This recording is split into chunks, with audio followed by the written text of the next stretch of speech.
Hi, I'm Mary Brody, and I'm the author of Revenue or Relationships Win Both.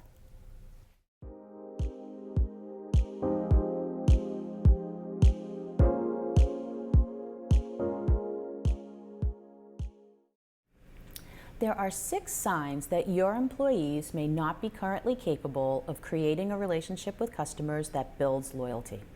Note that everything listed here can be repaired and reversed with training and a shift in cultural thinking. They are warning signs, red flags of a steep decline in the quality of your customer experiences. But if you observe these trends early enough, you do have time to make the appropriate adjustments in your company and your culture to reverse course and to create a customer community.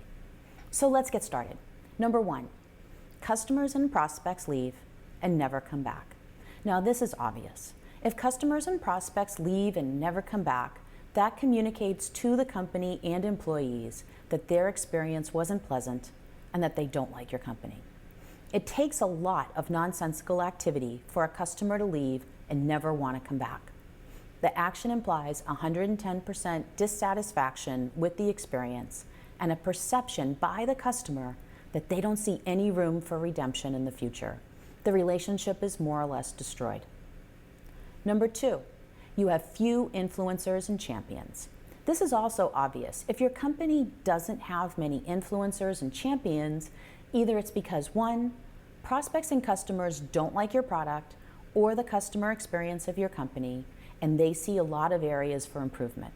Number 2, your product doesn't solve customer problems as they understand them, or the solution just isn't communicated well. Number 3, people see no redeeming qualities about your company or product or customer experience. Number 3, you have negative reviews for your product and your company. For every complaint that you hear or read online in negative reviews, there are probably dozens of complaints that go unsaid directly to your company. Instead, people may share these stories with others through word of mouth. You may also have negative employee reviews too, and those are being shared through the rumor mill. Number 4, you hear negative comments about your customers from your employees. This is most telling and most troubling. If your employees say negative things about your customers, then they most likely don't like them. It's hard to have great customer relationships when your employees don't like your customers as people. Number 5, your product is missing the mark, either in features or quality. Frequent quality challenges are a sign that leadership doesn't care about the product and customers, so over time, the teams give up caring as well. The underlying reason for not caring about a product is that the company and executives don't care about your customers. Number 6, prospect and customer expectations are miscommunicated or just not met. If you aren't listening to your customers, then you just won't hear their needs. Listening is a skill that you need to learn not only to better understand your customers, but to feel more empathetic to them. Only then will you be able to create compassionate solutions to their problems. You need to be curious, to be present, to have no expectations, and to acknowledge that relationships are built on conversations.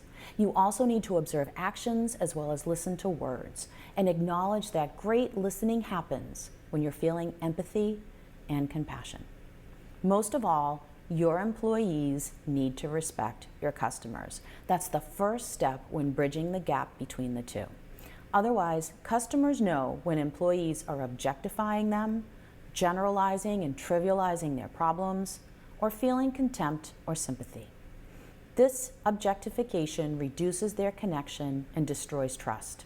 Without trust, it's hard for your customers to love your company and products and feel any type of loyalty to your company or the brand. If you notice any of these activities happening, you may want to intervene and find ways for your employees to better understand the customer's perspective and express more empathy and compassion for them. Without that, you can't create a customer community, but you can help your employees to be more empathetic and compassionate to your customers through situational exercises so your employees can better understand the customer's true experience. If you have questions about that, feel free to contact me for help. I hope this was helpful. Thank you so much and have a great day.